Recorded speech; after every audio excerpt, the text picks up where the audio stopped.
మిత్రులందరికీ శుభోదయం. నేను మీ హరి. 6వ తరగతి తెలుగులో కవి పరిచయాలు, నేపథ్యము, ప్రక్రియ వీటన్నిటి గురించి ఈ వీడియోలో తెలుసుకుందామండి. వీడియో నచ్చితే తప్పనిసరిగా లైక్ చేయండి. ఇలాంటి మరిన్ని వీడియోల కోసం ఛానల్ని సబ్స్క్రైబ్ చేసుకోండి. ఇక్కడ మొత్తంగా 12 పాఠాలు ఉన్నాయండి. 12 పాఠాలకి ప్రక్రియలు ఉన్నాయి, ఇతివృత్తాలు ఉన్నాయి, కవి రచయితలు ఉన్నాయి. ఇవి చాలా చాలా ఇంపార్టెంట్. ఒకానొక తృప్తి అనే పాఠం యొక్క క్రింది వాటిలో దేనికి సంబంధించింది అని క్వశ్చన్ అయితే ఇవ్వడం జరిగిందండి. ఏ గేయం, బి కథానిక, 3 వ్యాసం, 4 కథ ఎలా ఇవ్వడం జరిగిందండి. సో అలాంటప్పుడు ఈ యొక్క ప్రక్రియలు అనేవి మనం గుర్తుపెట్టుకోవాల్సిన అవసరం అయితే ఉంది ఫ్రెండ్స్. ఇక్కడ అమ్మఒడి అనేది గేయం అండి. ఇది తల్లి ప్రేమను తెలియజేస్తుంది.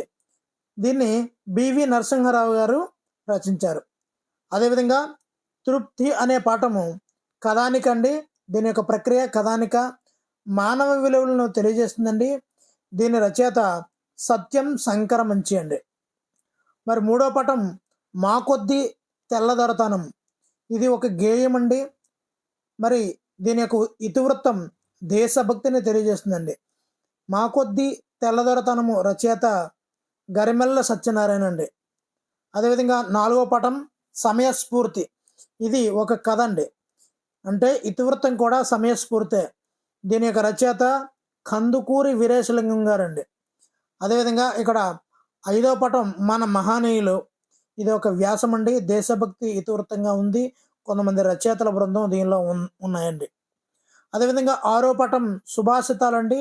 శతక పద్యాలు నైతిక విలువలను తెలియజేస్తాయి. చాలామంది శతక కవులు ఉన్నారండి. 7వ పాఠం మమకారం. ఇది ఒక కథ.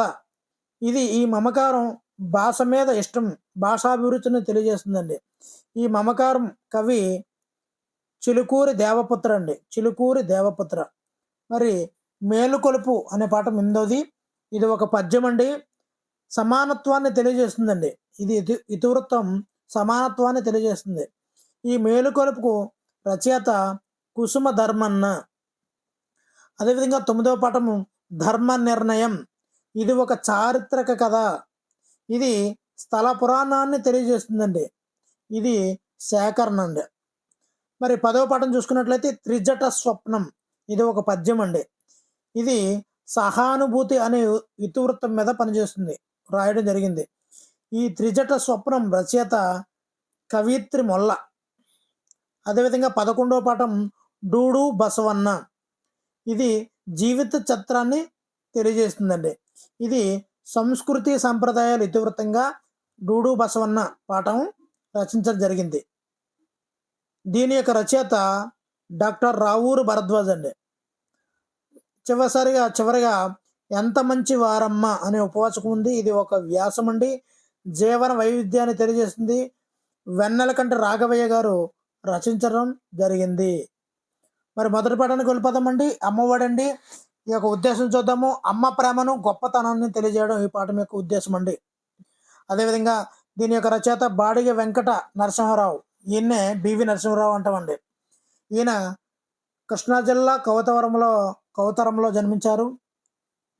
ఈయన సింపుల్గా బాలబంధుగా పిలుస్తారండి. బాలబంధు అంటే చిన్నపిల్లల మీద ఎక్కువ వ్యాసాలు పుస్తకాలు రచించారండి.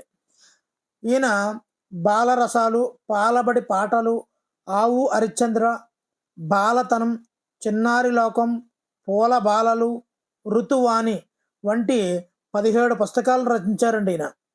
అదేవిధంగా ఈయన బాలబంధుగా ప్రసిద్ధి చెందారండి. ఈయన బాల సాహిత్యాన్ని ఉద్యమ స్ఫూర్తితో వ్యాప్తి చేయడం తన జీవిత ధ్యేయంగా బివి నరసింహారావు గారు పెట్టుకున్నారండి. అదేవిధంగా అనార్కలి అనే నాటకంలో ఈ అనార్కలి నాటకాన్ని రచించింది ఎవరు? వెంజమూరి లక్ష్మీ నరసింహారావు గారు అండి. చాలా ఇంపార్టెంట్. వెంజమూరి లక్ష్మీ నరసింహారావు రచించినటువంటి నాటకం అనార్కలి. దీనిలో అనార్కలి పాత్రను ఈ బివి నరసింహారావు గారు పోషించారండి. అప్పటి నుంచి ఈ నరసింహారావు గారికి అనార్కలి నరసింహారావు గారిగా పేరు వచ్చిందండి.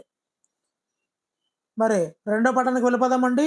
2వ పాఠం పేరు తృప్తి అండి. ఈ పాఠం యొక్క ఉద్దేశం చూసినట్లయితే సాటి మనుషుల తృప్తి, సంతోషం కోసం పని చేయడంలోనే నిజమైన సంతోషం, తృప్తి ఉన్నాయని కథ ద్వారా తెలియజేయడం ఈ పాఠం యొక్క ఉద్దేశం అండి. ఈ తృప్తి పాఠం రచయిత సత్యం సంక్రమంచి. ఈయన 1937లో జన్మించి 1987లో మరణించారు. అంటే సుమారుగా 50 సంవత్సరాలు బతికి ఉన్నారు. ఈయన మన రాజధాని గుంటూరు జిల్లా అమరావతిలో జన్మించారండి. అందుగురించే అమరావతి కథలు, కార్తీక దీపాలు, కథా సంపుటాలు, రేపటి దారి, సీత స్వగతాలు, ఆఖరి ప్రేమ లేఖ, ఎడారిలో కలువ పూలు. మన అమరావతి ఎలా అయిపోయిందండి? ఎడారిలో కలువ పువ్వులా అయిపోయింది, ఆఖరి ప్రేమలాగా అయిపోయింది మన అందరికీ. సో ఇలాగా రేపటి దారిని చూపించేది మన అమరావతి. కాబట్టి ఈ యొక్క సత్యం సంక్రమించి ఇవన్నీ కూడా ఈ విధంగా మనం గుర్తుంచుకోవచ్చు. మరి ఈయన రచించినటువంటి నాటకం హరహర మహాదేవ నాటకం అండి. అదేవిధంగా దిన వారపత్రికలో అనేక వ్యాసాలు రాశారు. మరి అమరావతి కథలకు రాష్ట్ర సాహిత్య అకాడమీ అవార్డు 1979లో వచ్చిందండి. మరి ఈ తృప్తి అనే పాఠం అమరావతి కథల్లోనిది. నెక్స్ట్ పాఠం చూద్దామండి. 3వ పాఠం మా కొద్దీ తెల్లదొరతనము. ఈ పాఠం యొక్క ఉద్దేశం చూసినట్లయితే, ఆంగ్లేయుల పాలనలో భారతీయులు ఎన్నో కష్టాలను అనుభవించారు, స్వేచ్ఛను స్వాతంత్రాన్ని కోల్పోయారు. స్వాతంత్రం కోసం ఆనాటి ప్రజలు ఆంగ్లేయుల పాలనకు వ్యతిరేకంగా చేసిన ఉద్యమం ఈ గేయంలో ఉంది. మరి మా కొద్దీ తెల్లదొరతనం రచయిత ఎవరండి? గరిమెళ్ళ సత్యనారాయణ గారండి. మరి ఈయన 1893లో జన్మించి 1952లో మరణించారండి. అంటే స్వాతంత్రం వచ్చిన తర్వాత, గాంధీ గారి తర్వాత 2 సంవత్సరాల తర్వాత ఈయన చనిపోవడం జరిగిందండి. ఈయన శ్రీకాకుళం జిల్లా నరసన్నపేట తాలూకా గోనెపాడులో గరిమెళ్ళ గారు జన్మించారండి. గరిమెళ్ళ శ్రీకాకుళం. మరి ఈయన స్వాతంత్ర సమరయోధులు. మరి 1920లో స్వరాజ్య ఉద్యమం జరిగింది కదండి.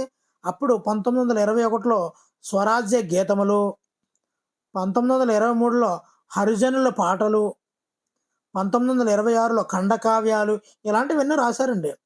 దండాలు దండాలు భారతమాత, మా కొద్దీ తెల్లదొరతనము ఇలాంటి గేయాల్లో ప్రజల్లో మంచి ఉత్తేజాన్ని నింపి చైతన్యాన్ని కలిగించారండి ఈయన. మరి ఈయన దేశభక్తి కవితలు రాసి జైలు శిక్ష అనుభవించిన వాళ్ళలో మొదటి వాళ్ళే మన గరిమెళ్ళ సత్యనారాయణ గారండి. మరి నెక్స్ట్ పాఠం చూద్దామండి. సమయస్ఫూర్తి అండి. గద్య భాగం. ప్రపంచ ప్రసిద్ధి చెందిన కథలు పంచతంత్ర కథలు. ఈ పంచతంత్ర కథలు మొదట సంస్కృత భాషలో విష్ణు శర్మ అనే పండితుడు ఈ కథలను రచించారండి. పరవస్తు చిన్నయసూరి దీనిని తెలుగులోకి నీతి చంద్రిక పేరుతో అనువదించడం జరిగిందండి. బాగా గుర్తుంచుకోవాలి. సంస్కృత భాషలో పంచతంత్రాలు రచించింది విష్ణు శర్మ. పరవస్తు చిన్నయసూరి తెలుగులోకి పంచతంత్రాన్ని ఏ పేరుతో అనువదించారు? నీతి చంద్రిక. నీతి చంద్రికను తెలుగులోకి అనువదించింది ఎవరు? పరవస్తు చిన్నయసూరి. ఈ విధంగా క్వశ్చన్లు అయితే వచ్చే అవకాశం ఉందండి. మరి ఈ యొక్క సమయస్ఫూర్తి రచయిత కందుకూరి వీరేశలింగం అండి. ఈయన 1848లో జన్మించి 1919లో మరణించడం జరిగిందండి. అంటే ఇది పోస్ట్ వరల్డ్ వార్ క్లోజింగ్. 1914 నుంచి 1918 కదండి, క్లోజింగ్లో అండి. ఈ వీరేశలింగం గారు రాజమండ్రిలో జన్మించారండి. ఈయన రాజమండ్రిలో జన్మించారు. రాజశేఖర చరిత్రను రచించారు. సత్యరాజ, పూర్వదేశ యాత్రలు, హాస్య సంజీవని, సతీహిత బోధిని, ఆంధ్ర కవుల చరిత్ర వీరి యొక్క రచనలండి. రాజశేఖర చరిత్రము, సత్యరాజ, పూర్వదేశ యాత్రలు, హాస్య సంజీవిని, సతీహిత బోధిని, ఆంధ్ర కవుల చరిత్ర మొదలైనవి ఇతని యొక్క రచనలండి. మరి ఈయనకి మరొక బిరుదు ఉందండి. కందుకూరి వీరేశలింగానికి గద్య తిక్కన అనే బిరుదు కూడా ఉందండి. మరి ఈ యొక్క సమయస్ఫూర్తి అనే పాఠము పంచతంత్ర కథల్లోని విగ్రహం అనే భాగంలోనిదండి. నెక్స్ట్ పాఠం చూద్దామండి. 6వ పాఠము సుభాషితాలండి. విద్యార్థుల్లో నైతిక విలువలు పెంపొందించడమే ఈ పాఠం యొక్క ముఖ్య ఉద్దేశం అండి. ఇక్కడ చూద్దామండి. నారల చిరంజీవి గారు 20వ శతాబ్దం తెలుగు పూల శతకాన్ని రచించారండి. చిరంజీవి గారికి పూలదండతో సన్మానం చేశారు మొన్న. పద్మ విభూషణ్ వచ్చింది కదండి, అదే అండి. మరి వేమన 17వ శతాబ్దానికి చెందిన వ్యక్తి అండి వేమన. మరి ఈయన గురించి తెలిసిందే వేమన శతకం. నెక్స్ట్ కర్ణశ్రీ 20వ శతాబ్దానికి చెందినవారండి. తెలుగు బాల శతకం చూసారండి. కర్ణశ్రీ చిరంజీవి ఒకే. ఇక్కడ తెలుగు పూలు తెలుగు బాల రెండు ఒకేలాంటి శతకాలండి. ఇక్కడ బద్దెన విషయానికి వస్తే 13వ శతాబ్దం కావండి. బద్దెన సుమతి శతకాన్ని రచించారండి. మరి పక్కి అప్పల నరసింహ గారు 17వ శతాబ్దానికి చెందినవారు. ఈయన కుమారి శతకాలని రచించడం జరిగిందండి. మరి అదేవిధంగా పోతులూరు వీరబ్రహ్మం గారు 17వ శతాబ్దానికి చెందినవారు. ఈయన కాళికాంబ సప్తసతి అనే శతకాన్ని రచించడం జరిగిందండి. మరి ఇక్కడ మారద వెంకయ్య గారు భాస్కర శతకాన్ని రచించారండి. అదేవిధంగా కంచర్ల గోపన్న గారు 17వ శతాబ్దాన్ని దాశరథి కరుణోపయోనిధి దాశరథి శతకాన్ని రచించారండి. ఇక్కడ మనం చూద్దామండి. ఇక్కడ వేమన, పక్కి అప్పల నరసింహ, పోతులూరు వీరబ్రహ్మం, కంచర్ల గోపన్న వీళ్ళందరూ కూడా 17వ శతాబ్దానికి చెందిన వాళ్ళు అండి. మరి నెక్స్ట్ పాఠం చూద్దామండి. 7వ పాఠం మమకారం అండి. అవసరం కోసం ఆంగ్ల భాషను నేర్చుకుంటాం, కానీ దాని మీద వ్యామోహంతో మాతృభాషను నిరాధారించడం సరికాదు. వాడగలిగిన ప్రతి చోట మాతృభాషనే వాడదాం అని చెప్పడమే ఈ పాఠం యొక్క ఉద్దేశం. మరి ఈ మమకారం రచయిత ఎవరండి? చిలుకూరి దేవపుత్ర అండి. ఈయన కూడా 1952లో జన్మించి 2016లో మరణించడం జరిగిందండి. ఈయన దేవపుత్ర గారు అనంతపురంలో కాల్వపల్లిలో జన్మించారండి. మరి దేవుడి పుత్రుడు కాలువలో జన్మించారు. ఏకాకి నౌక చప్పుడు చివరి మనుషులు. దేవుడు కదండి, అంత వేదాంత మాట్లాడుతున్నారు. దేవపుత్ర కదా. ఏకాకి నౌక చప్పుడు, చివరి మనుషులు, బంది, వంకర టెంకర, 6 గ్లాసులు ఇలా కథా సంపుటాలు అయితే వెలువరించారండి. అదేవిధంగా ఈయన రాసిన నవలలు అద్దంలో చందమామ, పంచమం, ఇలాంటి నవలను ఈయన రచించారండి. మరి ఈ పంచమం అనే నవలకు అమెరికా తెలుగు అసోసియేషన్ వారి నవలల పోటీలో 3వ బహుమతి అయితే వచ్చిందండి.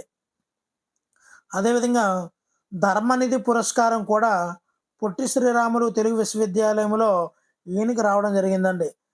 అదేవిధంగా చాసో అంటే చాగంటి స్వామియాజుల స్ఫూర్తి సాహిత్య సత్కారం కూడా ఈయనకి వచ్చిందండి. అదేవిధంగా ఆంధ్రప్రదేశ్ చెందినటువంటి గుర్రం జాషువా పురస్కారం కూడా లభించిందండి. మరి ఈ యొక్క మమకారం అనే పాఠము 6 గ్లాసులు అనే కథా సంపుటిలోనిదండి. నెక్స్ట్ పాఠం చూద్దామండి. 8వ పాఠం మేలుకొలుపండి. మన భారతదేశం భిన్నత్వంలో ఏకత్వానికి ప్రతీక. స్వాతంత్రానికి ముందు నిమ్న జాతుల పరిస్థితిని, ఆనాటి వారి ఆకాంక్షను తెలియజేయడమే ఈ పాఠ్యాంశ ఉద్దేశం అండి. ఈ మేలుకొలుపు రచయిత కుసుమ ధర్మన్ అండి. ఈయన 1900 నుంచి 1946లో 1900లో పుట్టి 1946లో చనిపోయారు. అంటే స్వాతంత్రానికి ముందు సంవత్సరంలో ఈయన మేలుకోవాల్సింది చనిపోయారు. ఈయన ధర్మన్న గారు రాజమహేంద్రవరంలో లక్ష్మీవారపపేటలో జన్మించారండి. ఈయన నాగమ్మ వీరాస్వామి దంపతులకు జన్మించారు. ఈయన అనేక భాషల్లో పాండిత్యం ఉందండి. నిమ్న జాతి ముక్తి తరంగని, నల్లదొరతనము ఇందాక చూసుకున్నాము, మా కొద్దీ నల్లదొరతనము, హరిజన శతకం ఇలాంటివి రచించారండి. మా కొద్దీ తెల్లదొరతనం అనుకుంటే గరిమెళ్ళ సత్యనారాయణ గారండి. మా కొద్దీ నల్లదొరతనం అనుకోండి కుసుమ ధర్మన్న గారండి. ఇది ఇక్కడ మనం కన్ఫ్యూజ్ అవుతుంటాం. తెల్లదొరతనం అంటే గరిమెళ్ళ సత్యనారాయణ గారండి, నల్లదొరతనం అంటే కుసుమ ధర్మన్న గారండి. మరి దళిత వర్గము నుండి అతి కష్టం మీద చదువుకొని పైకొచ్చి తిరిగి ఆ చదువును తన జాతి మేలు కోసం వెచ్చించినటువంటి అతి కొద్ది మందిలో దళితుల్లో ఈయన ఒకరండి. కుసుమ ధర్మన్న గారు చదువుకునే రోజుల్లో సంఘ సంస్కరణ అభిలాష కలిగి కందుకూరి వీరేశలింగం చేత ప్రభావితం అయ్యారండి. ఈయన ఎవరి చేత ప్రభావితం అయ్యారు అని కూడా అడుగుతారండి. కందుకూరి వీరేశలింగం చేత కుసుమ ధర్మన్న గారు ప్రభావితం అయ్యారండి. మరి ఈ పాఠము మేలుకొలుపు అనే పాఠము హరిజన శతకము నుండి గ్రహించబడింది. మరి మేలుకొలుపులో మరొక ఇద్దరు రచయితల గురించి కూడా ఇవ్వడం జరిగిందండి. ఒకటి అది రవీంద్రనాథ్ ఠాగూర్ అండి. మరి ఈయన జాతీయ గీతాన్ని కదండి రచించారు, గీతాంజలిలోని ఈయన రచించారు కదండి. 1861లో జన్మించి 1941లో మరణించారండి. ఈయన చిత్రకారుడు, సంగీతకర్త, విద్యావేత్త. ఈయన ముఖ్యంగా బెంగాలీ అండి ఈయన.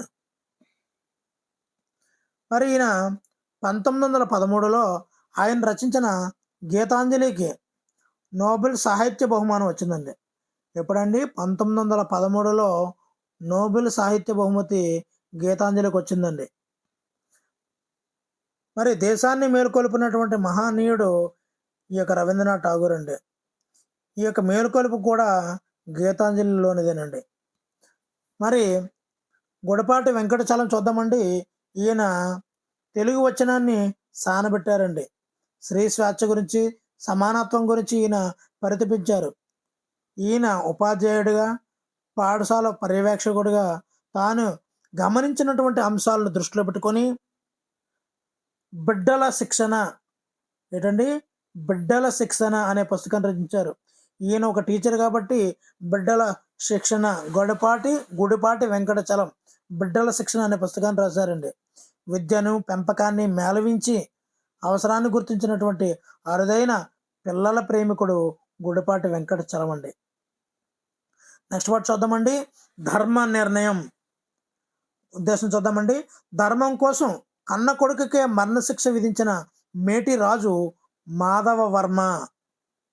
మాధవవర్మ. ఆయన ధర్మనిరతని తెలియజేయడం ఈ పాఠం ఉద్దేశం.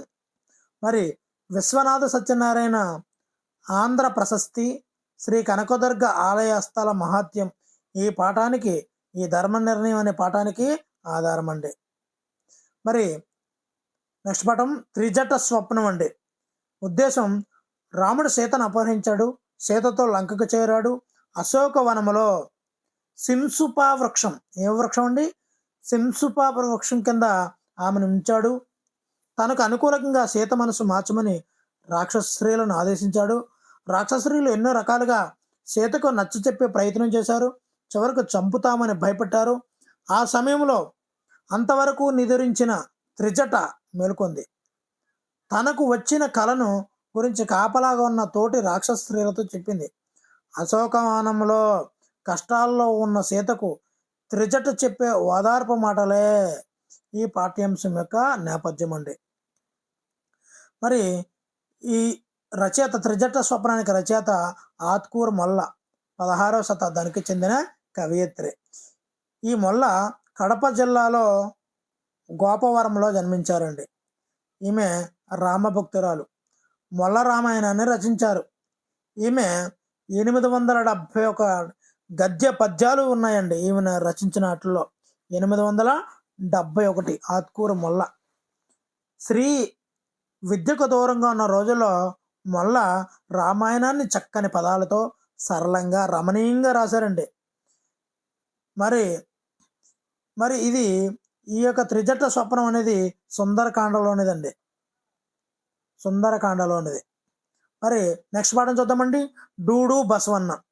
గంగిరెద్దుల వారి జీవన విధానాన్ని తెలియజేస్తూ జానపద కళల పట్ల విద్యార్థులకు అవగాహన కలిగించడం ఈ పాఠం ఉద్దేశం అండి.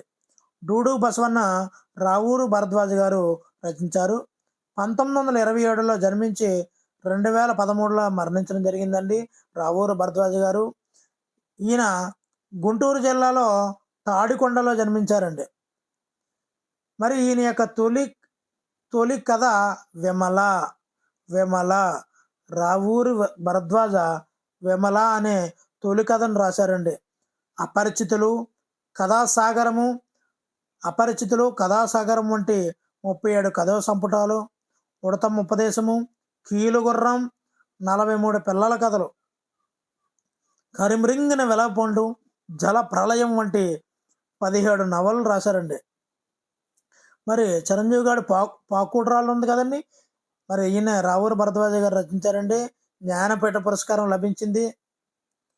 ఆయనకి చాలా అవార్డులు అయితే రావడం జరిగిందండి.